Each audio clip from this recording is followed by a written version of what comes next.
All right, so welcome everybody. I think this is how we envision the event, and I think Mayor DeVivo already started that kind of like relaxed conversation, and I think that's the best way to take advantage of our guests in an intellectual way. So we promise to challenge you and challenge your views, and intellectually as well. I think that's what our student audience is expecting.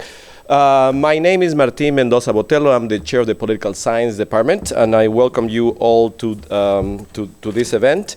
First of all, we have President Ismaili here that will address you in a few minutes. Then we have Professor Patty Sis, that also will director of the Institute for Sustainability, that will provide some remarks. Then we have a nice panel of four. Maybe we have two other students that I don't see in the audience. That's why you have a couple of empty chairs. So we have Ella Ryerson, Kaylin Mayville, Cameron Barboza, Aneris Pacheco Sanchez, Danielle Deloro, and Riley Sullivan.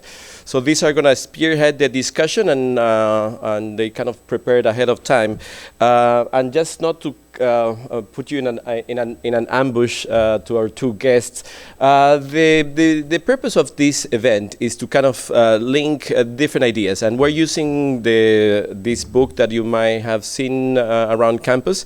It's part of our reading series. It's called The Bear, and I want to spoil it for you. I think our panel is going to explain the contents and so on. But the idea is to link this literary piece with some reflection about the environment, the policy, our role as humans, and so on. So we have two excellent guests to kind of link that policy element to it. So we're going to have a quick, I'm just going to introduce our guests really briefly so we can jump into what matters here. So we have Mayor Tom DeVivo, and he's been 2 decades as a town council member, so he's been active in the political world for many years. He is one of the owners of Willimantic Waster Paper, Willy Waste third generation, for what I understand. So I think he's going to help us understand a little bit. So he has a good insight on specific issues related to the environment. And I think his interest in public education come from his mother, Mary Lou. Then we spoke that last time. So I thought it was really cool that he's kind of purposeful in his approach to policies and so on, right? So, and I think if we can qualify him, in addition to being a politician, he's a businessman. So I think we have those two sides covered. Our other guest is Susan Johnson, and I have the pleasure of talking to Susan many times. She's a regular here at Eastern, so we snatch her anytime we can. And Susan has been elected to the legislature since November 2008. So also very experienced in terms of the different waves and trends for what's happening in policies, including obviously environmental issues. And she's chaired a number of committees before, right? So she's been in the Utilities Committee, the Mid-Northeastern Recycling Operation Committee. She has some expertise in areas of infrastructure and so on. I don't know if you still have your TV radio show on Willy AM station. Let's talk about it. Let's talk about it, right? So maybe you should mention us in your next event. She also does philanthropic work through the Willimantic Rotary Club and so on, right? So I think it was a short, but just to give you they have a long professional career. So if you want to learn more about them, I invite you to kind of Google them or ChatGPT them now. I don't know what you guys are using, and learn more about them. Without further ado, we welcome our president. President Ismaili to address the audience, and a big clap for welcome our guests. Thank you.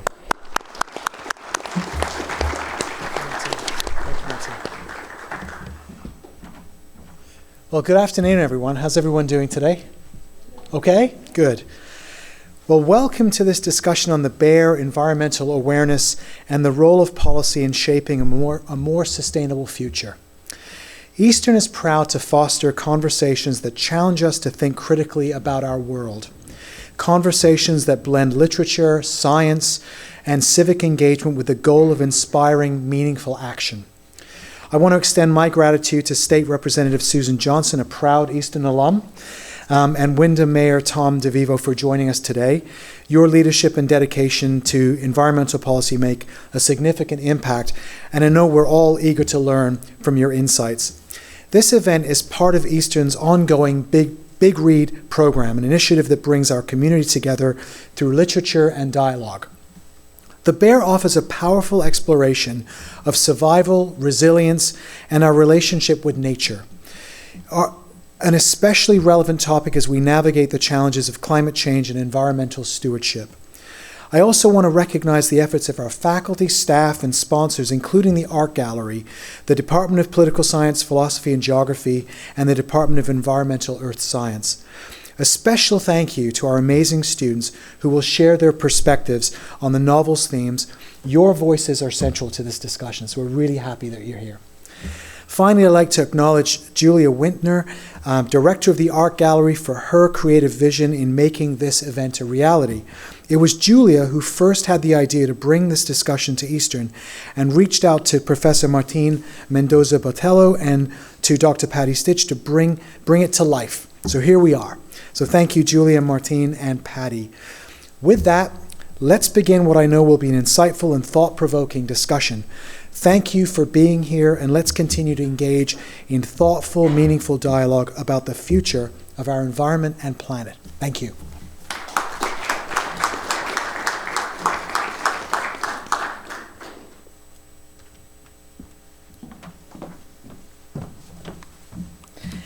I'm so glad I didn't wear my green sweater today. I want to thank everyone for being here. I'm honored to be the program director for the Big Read this year. It's Eastern's 5th year of hosting a Big Read program, and I think it's notable to relate a sentiment from the review panel that said, this group is a dedicated and experienced group in hosting Big Reads. And so that really is a testament to a lot of people on this campus. As has been mentioned, the theme this year that programs across the country are unified under is the Where We Live. And so today it's perfect. The Bear really addresses nature, and we're bringing in the social sciences here, this perspective that is really action and local application oriented. I just wanted to also mention and highlight some of the community partnerships that have made this year's Big Read program so rich. The Last Green Valley is a co-sponsor. They co-sponsored 8 hikes across the eastern part of Connecticut under the Big Read headline. We had science professors on campus leading mushroom forays and edible plant walks. And just recently, we had a beautiful opening for the exhibit in the Art Gallery. So as we look forward to the rest of the spring, keep an eye out for planetarium shows. There's 2, one actually tonight and one next month, that will focus on the night skies and our relationship to that. And then on Tuesday, April 8th, we will be hosting the Big Read author, Andrew Krivak, right next door in our concert hall for a conversation and a book signing to follow. And so that's really going to be the crown jewel of our program for the year, and you're all invited, free and open to the public. I did bring some copies of The Bear. I have a few for the audience members who may not have one yet and would like to get one before the author comes. And then I have a copy each for our distinguished guests today. I have one already. You have one already? Yeah. Before I go, I felt like shoplifting it from the front. So. Thank you very much. Excellent. Thank you. And I'll turn it over to the students and to Professor.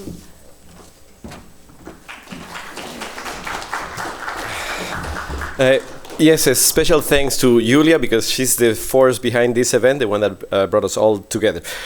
All right, so you got a copy of the book, but we're going to spoil the book, so we don't assume that you read it. That's why we have these excellent students that will tell you. It's more like a short summary, analytical view, so I think this short description of the book is for you. I think Riley is going to start with the book, and then will lead to like a questions that we expect you to kind of engage. Riley, floor is yours. Hey, I'm Riley. So the book The Bear is takes place in a post-apocalyptic world. It's a father and a daughter, and the father instills a lot of like good values into her on like with nature and surviving. Like she teaches her how to hunt, fish, and for a while they survive. But I don't want to spoil too much. But something happens where the dad is no longer with the daughter, and you actually never learn the daughter's name, which is pretty cool. But the daughter early on finds this bear, and the bear talks to her. And he kind of does the same thing her father did. But the bear also symbolizes a little bit of like the danger in the natural world because there's no more humans left. So I don't know. It's a pretty short book. It's only about 200 or so pages. So like all the words are really small. So like it's pretty short. But it was a good read. And some of the things I took away seemed to me, at least in the book, the less that humans intervened in nature, the better it was for our actual planet. And like not much industry going on. This is like post-apocalyptic. This is like hundreds of years in the future. So like nature's kind of taken back everything that we put into it. So yeah, that's kind of all I have to say. You guys. To be continued, right? Yeah, I don't want to spoil too much. Exactly. No, we're just giving you a hint of what students read and how they're making the connection with our reality or whatever reality we want to make out of it. I think, Daniel, now you want to give Daniel explore a little bit on the author's motivations and additional comments on the book, and then we'll switch to questions. Hi, I'm Dan. Starting with the author's motivation for writing The Bear, it seems to stem from his profound connection with nature and his reflections on the human condition. Krivak, who has a background in literature and philosophy, often explores themes of loss, survival, and the human spirit in his works. In The Bear, he delves into the idea of humanity's place in the natural world and our impact on it. The book serves as a meditation on what it means. The book serves as a meditation on what it means to be human in a world where nature has reclaimed its dominance. Krivak's lyrical prose and thoughtful storytelling invites readers to reflect on their own relationship with nature and the environment. The novel can be seen as a love letter to the earth, urging readers to consider the delicate balance between human existence and the natural world. The book's post-apocalyptic setting serves as a stark reminder of the potential consequences of unchecked climate change. The desolate world in which the characters live could be seen as a result of severe environmental degradation and climate disasters. This mirrors the urgent need for action to combat climate change. Thank you, Dan. I think that's our initial kind of setting the theme for the discussion. Cameron, I think you want to start with a couple of questions. Yeah, I have a couple of questions for the mayor. So The Bear has emphasis on living with nature, and it also focuses on being self-sufficient. How would you say Willimantic is tackling those two? Well, we are an extremely self-sufficient community in many ways because we're a small city without a highway. There's no highway to get here. There's Route 6, 32, but there's no main highway like 84 to get us here. So we have to be self-sufficient. We have to take care of each other. We do work hard to care for each other. Wyndham has a strong sustainability committee. We have a lot of people that we work hard with in our community. Everybody kind of pitches in to build the community up. We have a Third Thursday that builds it up, but that has built up some parts of things that make Wyndham what it is, but we also have other events throughout the town with the stage and the community center. I think that's what keeps us together and keeps us moving forward. Sustainability, though, is more than just recycle paper. I own a recycling company, and recycling paper and plastic, it's dirty business. There's no getting around it. When you recycle plastic, there's all kinds of waste that comes out of that. So, as sustainability, I look at sustainability as caring for one another in our community, having humanity and compassion for each other, and understanding that while we all come from different places, we're all in the same place right now. And I think that's important to keep Wyndham together and ourselves self-sustainable. Okay. Is that okay? That was good. That was good. Another one I have is, what are you doing to counter climate change? Like, what steps are you trying to take in Willimantic? Well, to counter climate change. Well, Wyndham, as itself, those of you who know Wyndham, the community, the town has a lot of electric cars. We have 5 or 6 different electric cars that take the staff out to go to facilities. We put in electric charging stations. We also are beginning a process that's very important of working on cleaning up our stormwater. Wyndham's a poor community. We don't have tremendous funds to put in a stormwater reclamation system.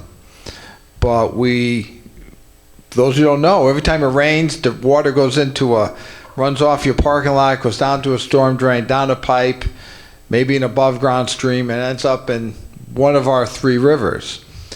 And we need to find a way to keep that clean. That's one of the things that we've been talking about, working on that. I think that will help climate change.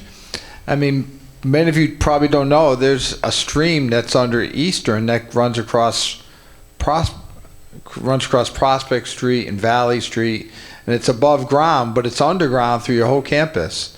And if you have storm drains connecting to that and you have oil dripping off your cars, it goes down in the storm drains, that oil, and ends up in this above ground stream, which has aquatic life that live in the stream. And then it finds its way all the way down to the river. So every effort we can make to clean our water up now affects us, the people who live downstream, significantly. Those are some of the things we're doing.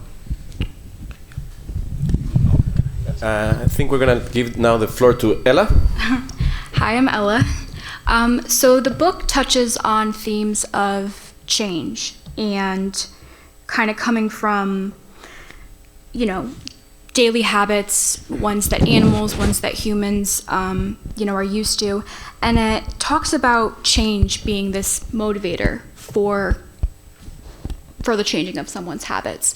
How do you think that, Representative Johnson, how do you think that the perceptions about fear being a motivating factor for environmental change affect us at a national scale and are currently with policy?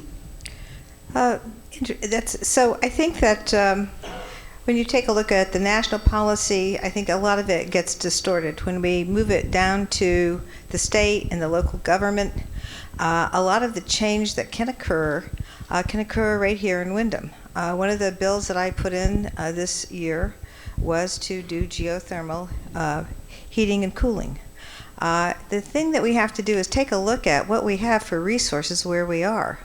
Everywhere you go in the state, everywhere you go in the country, they all have different resources. So the most important thing that we can do to facilitate change and make sure that we're more sustainable is understand what's going on right here where we are.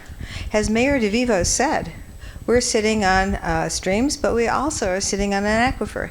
In addition to being the state representative, I also am the chairman of the Inland Wetlands and Watercourses Commission here for the last 20 plus years. So it is imperative that we take a look at what we can do here with our streams and our aquifer.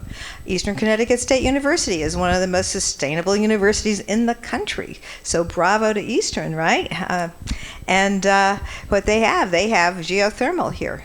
They have fuel cells here. We need to make sure that when we have sewage treatment facilities, for example, the ethanol is captured instead of emitted into the air. The ethanol can be used to create green hydrogen for fuel cells. If we utilize fuel cells, which is another thing Eastern Connecticut State University has, then we can have energy that's generated by stuff that we already have right here in town. And we have to take a look at what we have and then try and make the most of it. One of the things that I'm very pleased about is we have a great sustainability committee. And one of the ways I decided to try and create this bill for the geothermal was I saw who got the gold award. for the State Sustainability Committee last year. And it was Representative Winter, who just got elected from New Haven. And he created a geothermal plan for around the New Haven rail station.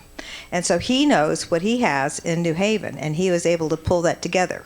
And so here we are now. He was able to get a grant from the federal government, which has now been frozen by the Trump administration. But it was going to be a geothermal area in the rail area. And that would have started the sustainability on the right track, because it's all about what's going on local. But to get the state and the federal government to take recognition. I mean, back in the day, just even a year ago, we were having talks about sustainability, but nobody mentioned geothermal. And I'm thinking, why aren't they mentioning geothermal? Why are we not doing geothermal networks? This is something that we could actually do and really save and actually take control of access to energy right here in this community. So thanks for the question. Of course. All those things you just mentioned were great, but well, in elementary school, I mean, talking about like climate change and taking care of the earth is really relegated to like a week to the kids. And in high school, I mean, I just see I work at a high school and elementary school, and I see a bunch of kids just throwing stuff on the ground. What are we going to do to make sure that we can actually emphasize the importance of us as people to like take care of our planet? Because it seems like that only gets taken up like a week of class. That's about it. So is there anything we can do to actually emphasize the importance of taking care of our planet with the kids, or Are you talking to me? just in general? Okay, I'll start. Yeah. I think that one of the things when I was growing up is they had songs, please, please don't be a litter bug, because every litter bit hurts. But we don't do that anymore. The sense of community, I think, is one way to build that sort of thing. And having tunes that keep that in the child's mind, understanding maybe a tune for recycling, these are the kinds of things that really make the child have pride in the community and not want to make a mess when they have something that they need to throw out. They'll hang on to it till they get to the right spot. You know, what Susan said is correct. I have several grandchildren, and they actually struggled knowing what a litter bug was when they were like 5. So that should be something that starts early. But, there's so much national incorrect rhetoric about climate change.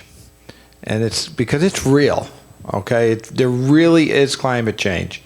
It's slow, but in some sections of the world it's moving quite rapidly, but in your local, ignore the rhetoric and take it upon yourself to set a good standard.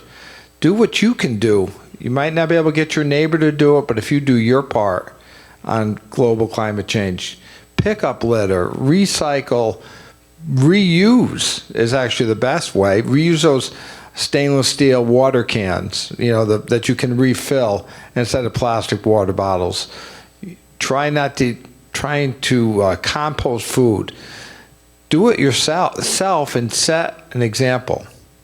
And as I met Jack earlier, he's a marketing student, but he could market this idea of doing your own part, because that's where we need it. We need to just do our own little thing, because I know I can get my neighbor to compost because Susan is my next door neighbor.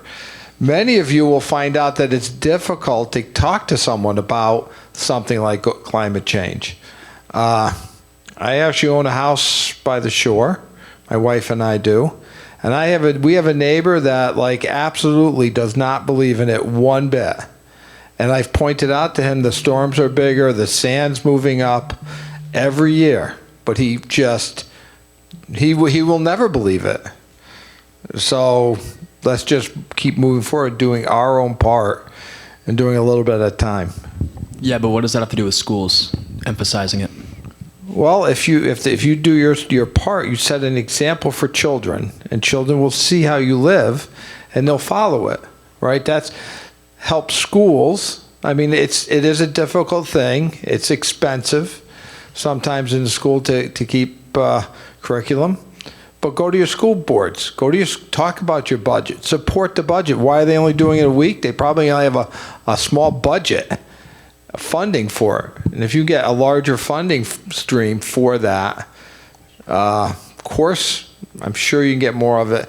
You get it through more grades. And There's a lot you can do at the local level. Let me just add to that, because we have a couple of things that are going on here with the Sustainability Committee. One is working with the schools to do the organic waste recycling. And so we're working with all the institutions here in town. So we have the organic waste recycling here, which is not the students, but it is working with the administrations. The other thing that we are doing, and we have bills in education this year to teach agriculture to the students. So understanding how everything works is one of the things that I look at when I look at education.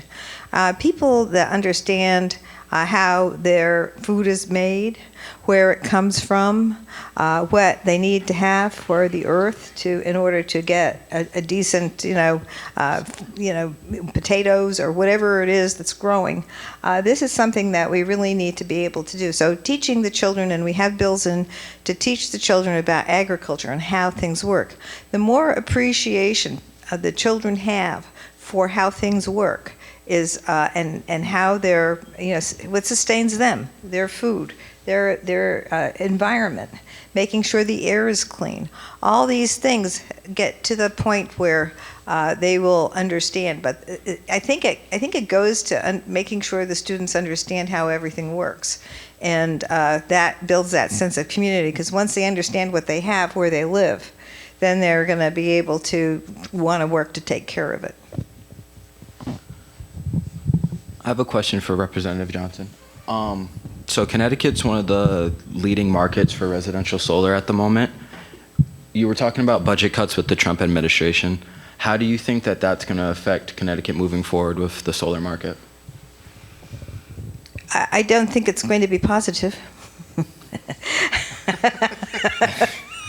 I think that we have already experienced things that have been frozen. And the only thing that has worked, for example, we had the Medicaid money frozen by the Trump administration, and there was a huge outcry all over the country. And if we have our sustainability things, the trouble is they're divided up into so many different, buckets, so to speak. So it's going to have to be, solar is great, but we have to be able to utilize it in, ways that we really understand how the solar power works, right? So when we have solar power, for example, one of the things that we need to really understand is the fact that you buy enough panels for whatever your use is. To try and get in the lottery to sell the solar energy back to the grid is a matter of a lottery. It's not something that comes automatically, and sometimes, so you have to look at the contracts, and as a lawyer, I know that you really need to look at those contracts and make sure that they're okay. And another thing, if you find a contract, if you're trying to buy solar power, and you find a contract that is questionable, make sure you do a little more research, and if it's really questionable, make sure you go to the Department of Consumer Protection, because we want to make sure that the solar industry has a good reputation. And if they have a good reputation for installation, for how much to use, I mean, we have a wonderful program at Wyndham High, and the building committee there was chaired by an electronic engineer. He also is the chairman of the Willimantic Waterworks. And so he's made sure that all the panels that we have are going to be utilized by the system, and they're not going to buy more panels than are necessary.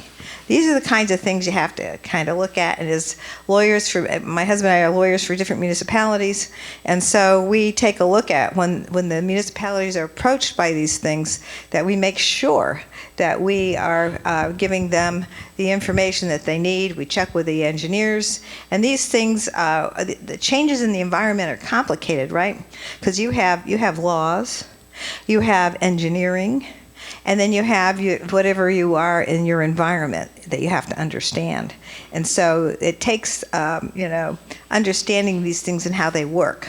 And to go out, and it's great to have ideas about, you want to get this particular aspect of the environment fixed, but you have to look at how it intersects with the other aspects of the environment that you're in.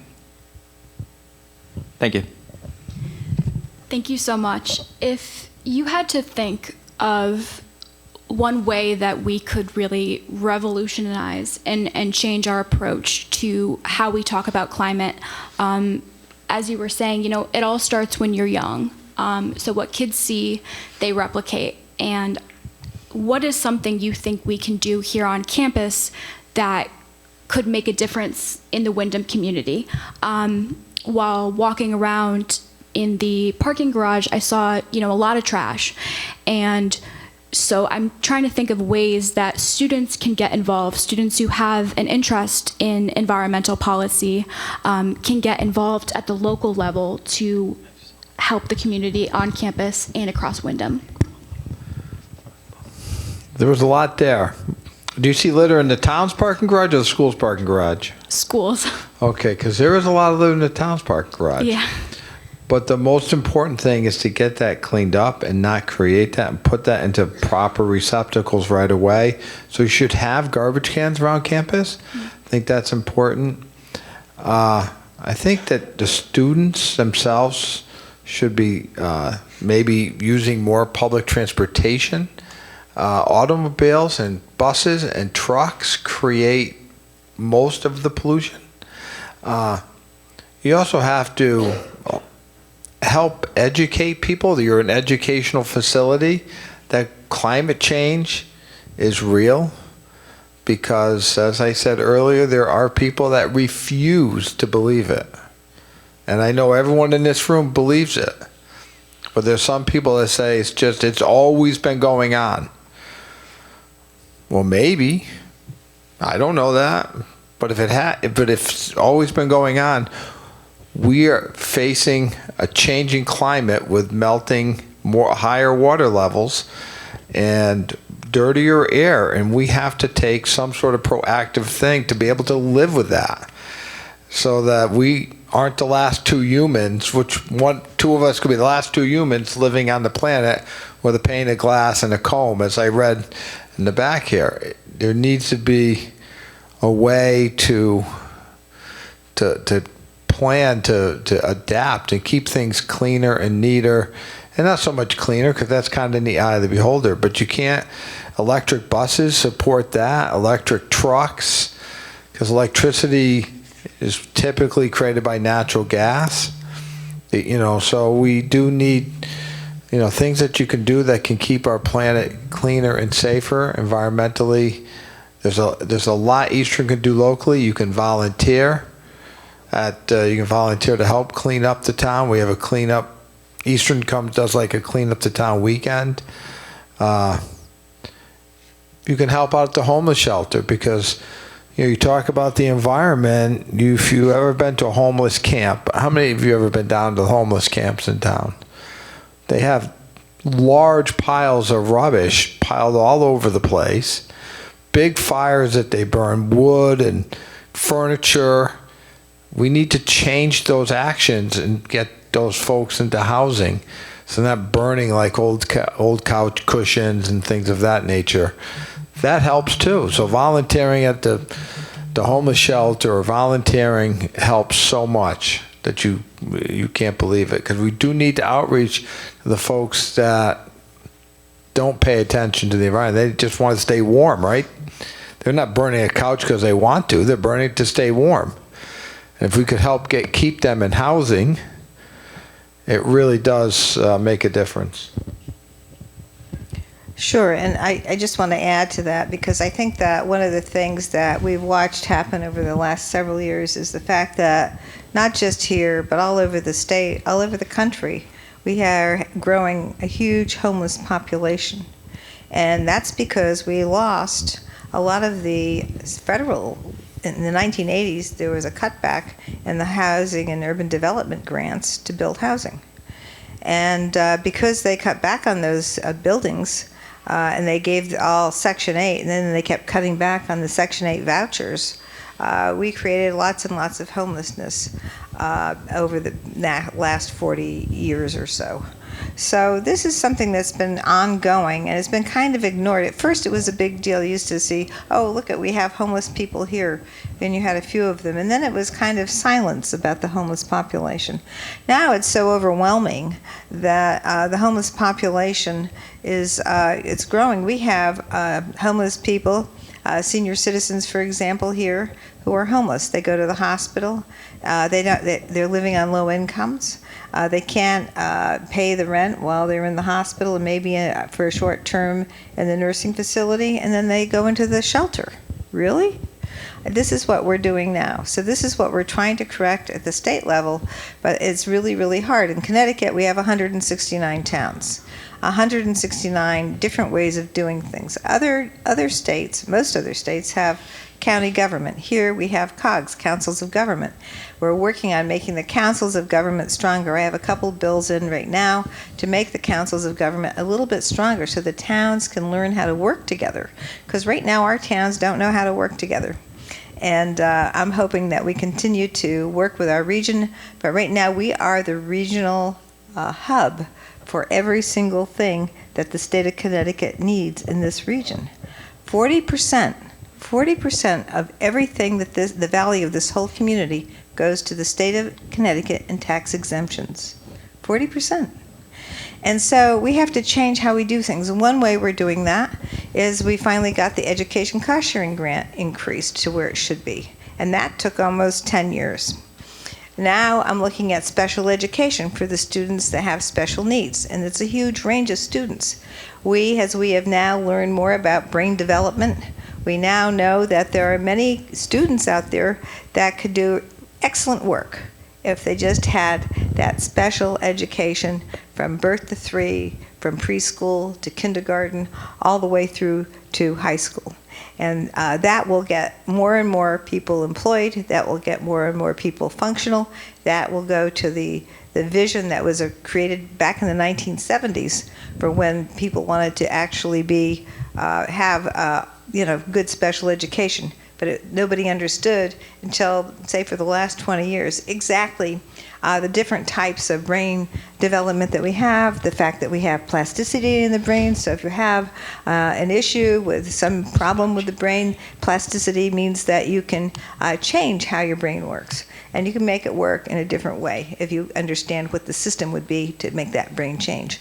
So there are a lot of things that we can do. And it goes right to the situation that we find with the people in the shelter, and the fact that we need to be able to embrace everybody, whether they're homeless, what their situations are. We have to embrace all the different types of people that we have, and stop trying to pit people against each other. Everybody should be working together to take care of each other. And that way we'll build a great community all throughout here, through the region, and through the state. Thank you. I think we're going to take advantage of we have still some time left, and we purposely save that to allow the audience to ask questions and take advantage of your expertise. And it sounds to us that you're passionate about this, which is great. There's a microphone in the back if you can make it, or if you have a very loud voice, if you want to project. I know you do, so. But let's start with a question here, but if somebody else wants to ask a question, if you don't mind going in the microphone over there and then pose your question and maybe introduce yourselves before you ask. Hello, I want to thank you for being here today. My name is Ian. I'm a lifelong Willimantic resident from generations of Willimantic residents. So touching on the... thank you. Oh. Hello? Can you hear me better without it or with it? With it? Okay. So I think you bring up a really interesting point with housing and the homeless population in our county. I think over the past, throughout I would say the lives of my parents, throughout my life, I think we've done a pretty good job at helping our community as opposed to shaming individuals for dealing with issues of, addiction and various other issues that we've seen in our community. And so what do you think, in the face of a fragmented response from our federal government and the freezing of grants, how do you think we go about continuing what you're talking about, making our community more responsive, increasing housing for low-income families. We see like the rebuilding of our no freeze shelter, and like there's been great improvements to the WRTD system that I've seen. It comes every half hour instead of on the hour, but like Eastern students aren't provided U-passes the way that Yukon students are for free bus fare. So what do you think that we can do to improve and allow people to opt for these sustainable options?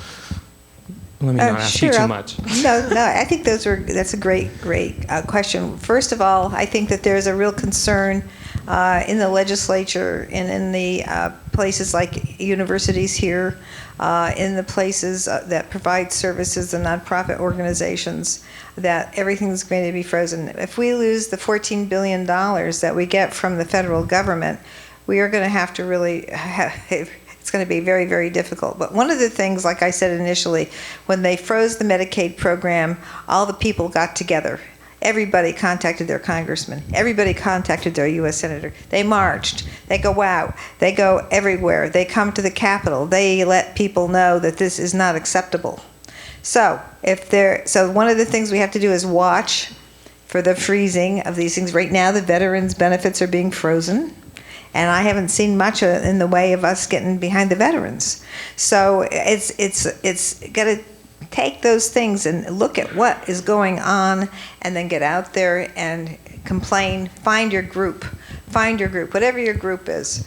Find a group and get with it and stick with it, so that you can get together and get as many people together and organize as many people as you can to make sure that your voice is heard. Our voices have to be heard in order for us to prevent the devastation that could occur. Well, thank you for your thoughts, Aiden, and living here in Wyndham. But one thing you should talk about, for those in the room who may not know, WRTD is the Wyndham Regional Transit District. It's our bus station rides. I never thought about Eastern. I don't know who funds that, but that would be something the council could discuss on how we fund it. We do provide funding to our WRTD. What it would cost to provide low cost or free rides, but some of that could be funded through the university system also. Presently, and I believe it's $1.50, right, to get on? Yeah. It's $1.50. You can go to Yukon, so you can drive all the way to stores and back for $1.50. So it's not really unaffordable. But if you don't have the $1.50 and you need to get to work, or you want to get downtown, there's a bus, and there's an Eastern shuttle to get you around Wyndham, right? So there are shuttles, but and as Representative Johnson said, it's all about bringing folks together, creating groups and friends. One voice works, but multiple voices are heard clearer and louder, because it shows that you have synergy. But and you can come on, let's talk about it, and we'll be glad to have your voice heard throughout the area.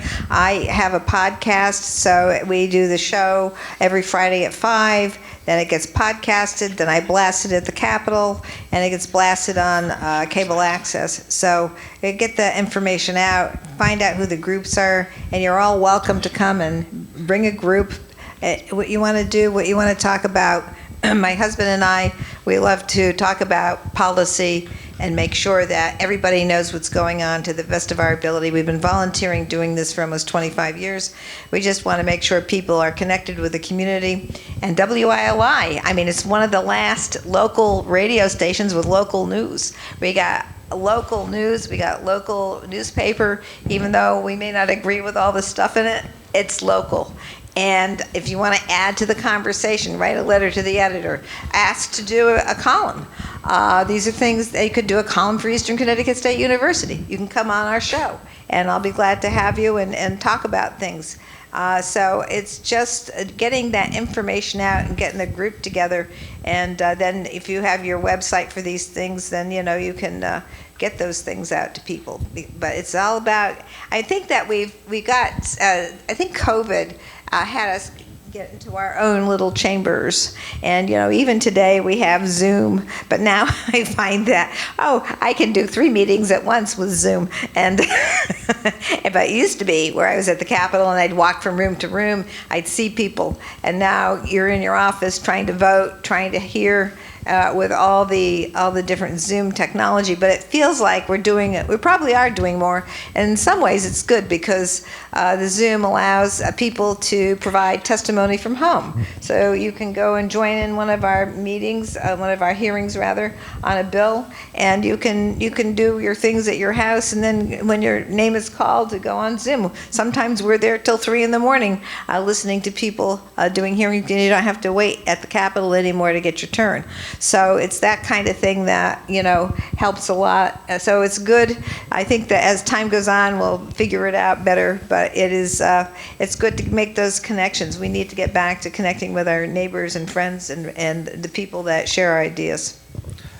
And one thing that just popped in my head, though, and you can just, if you rent an apartment, you're registered to vote, you can apply. If you're going to be here for 4 years, you're going to live here during the summer, working part-time or doing an internship, you can get on a town committee.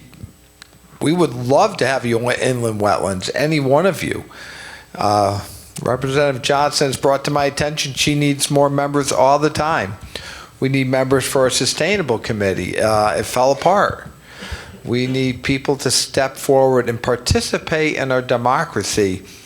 And a lot of people feel that they can't make a difference. Well, you can. You do make a difference.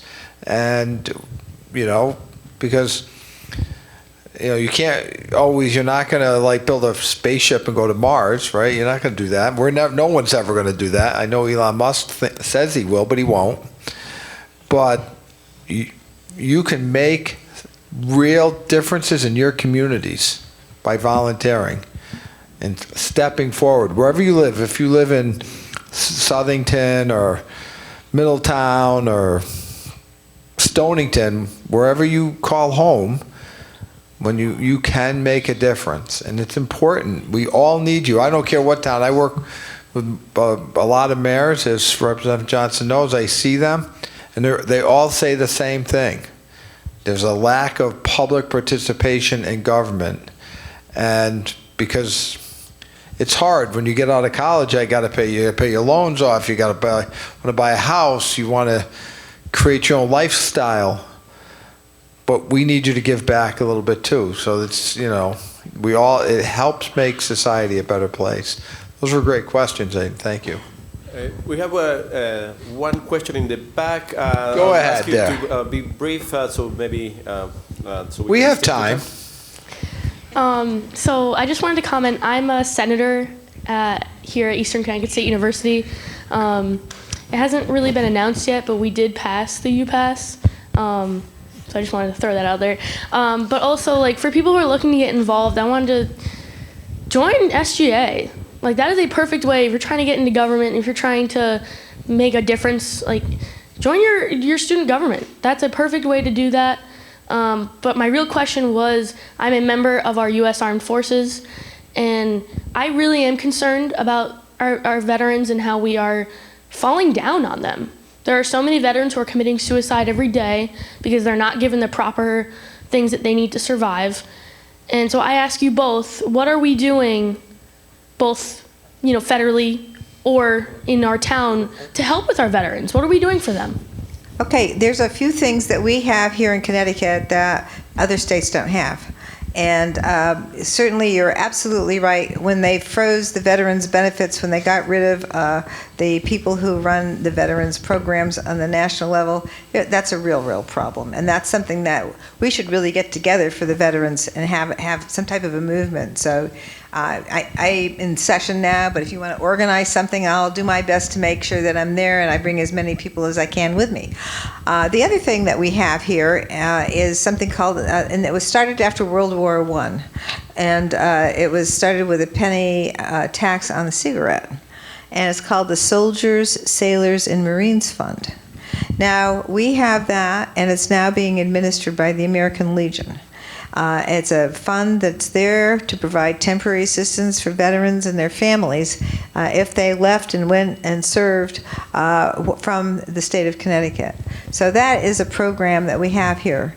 We also have veterans groups that are local, and we have state veterans groups that you can contact my office. And I left you with some of these last year, what we did last year. And I also have some reports, and I can get you more Office of Legislative Research reports on this year's bills that we've been focusing on. But you can contact me if there is an issue with veterans, and make sure that we take care of them, and make sure that they know that we have a program here that is not like any other program, except for in Nebraska, there's another one.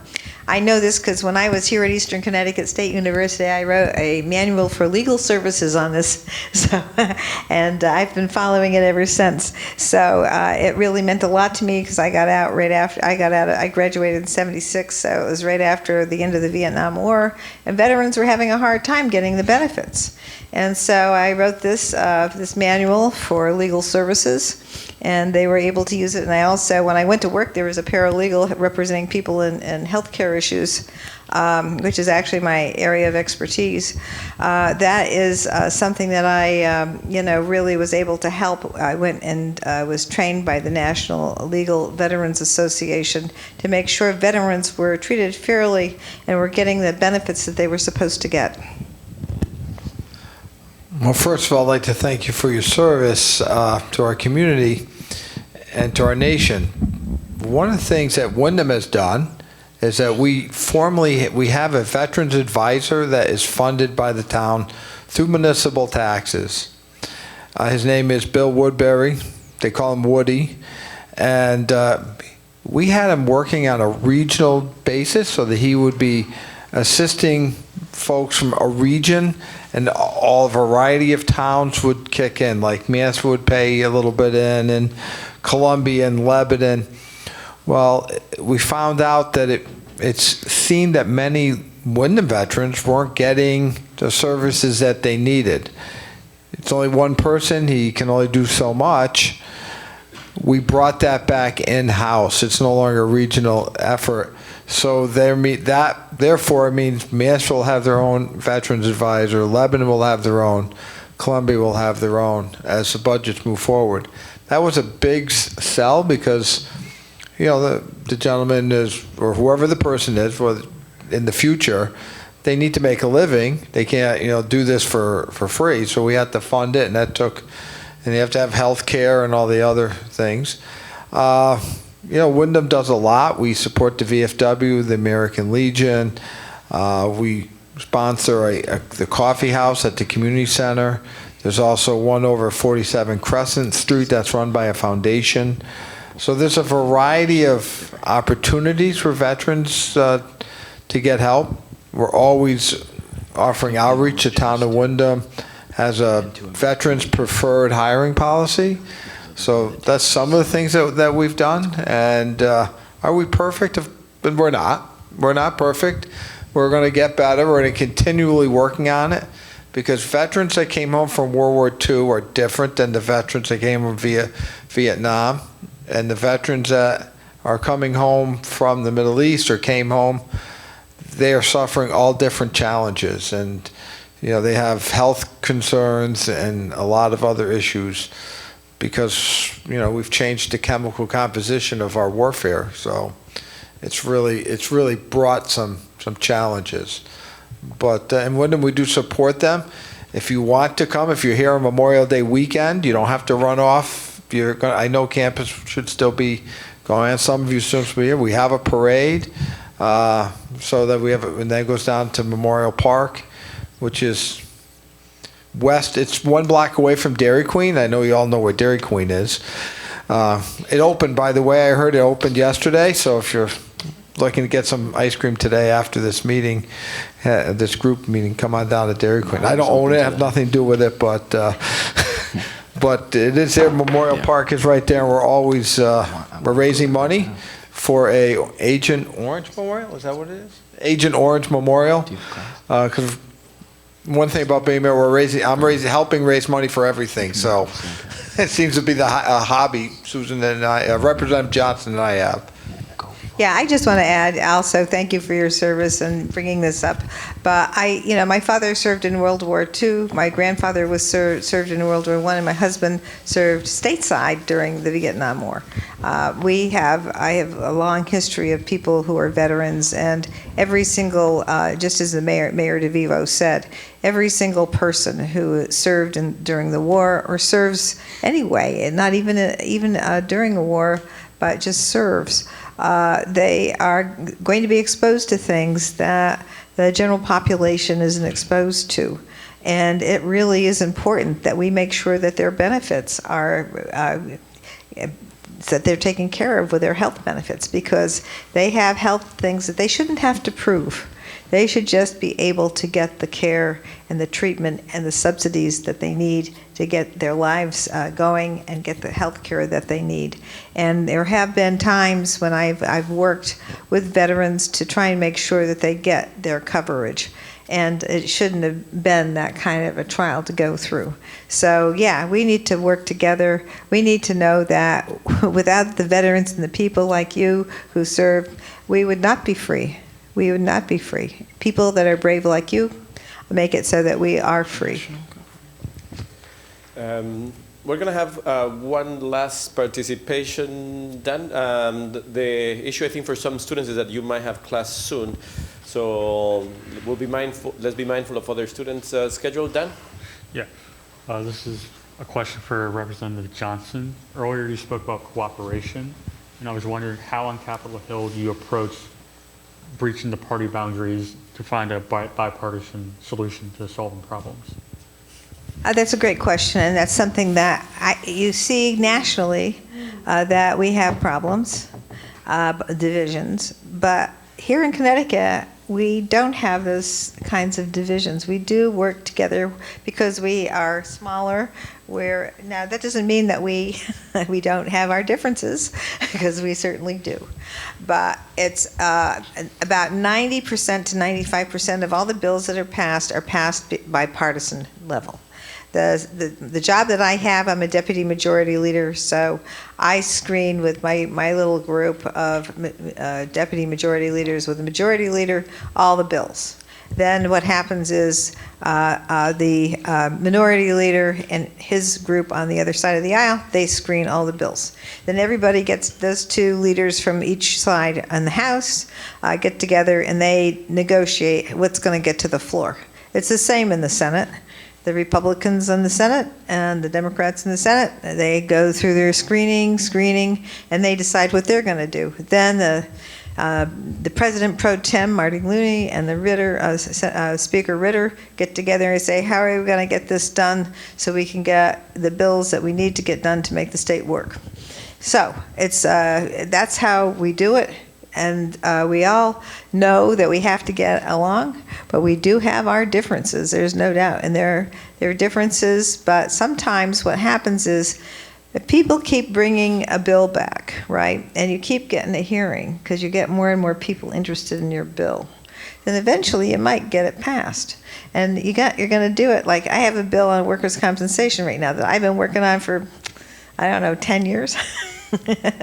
But this time, some Republicans put in a bill that was just like my bill a few years back.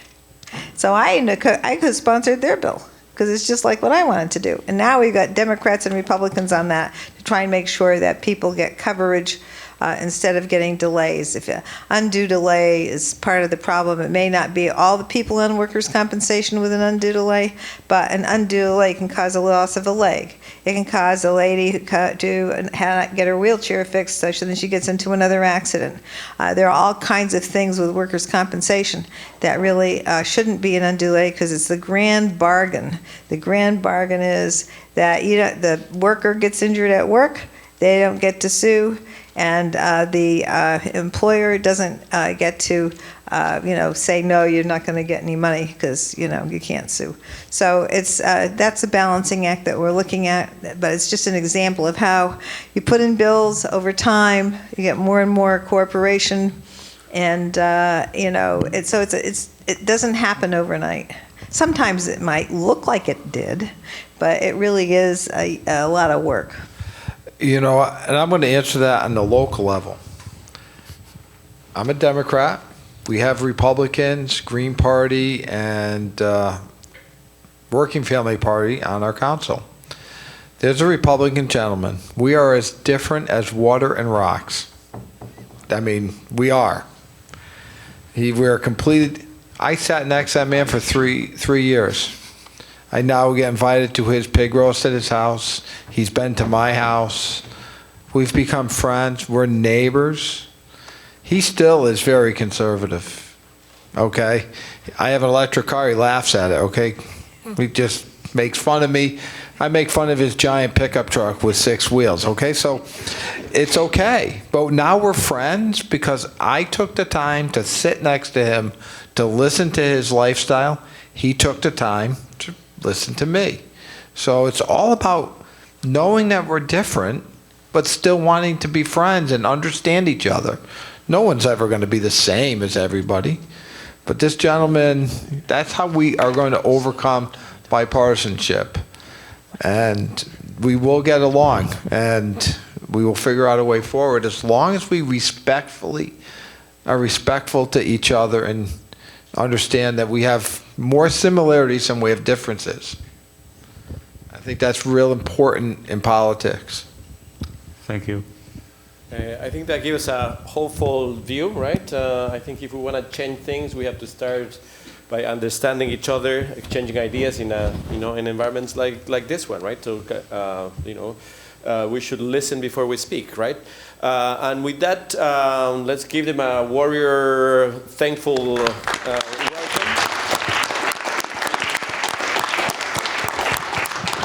You know this is your house. You're always welcome to share what you're doing. This is always open. Thank you for all of you for being here. And if there's any leftover food, by all means, when you go out on the left, take advantage. Thank you so much.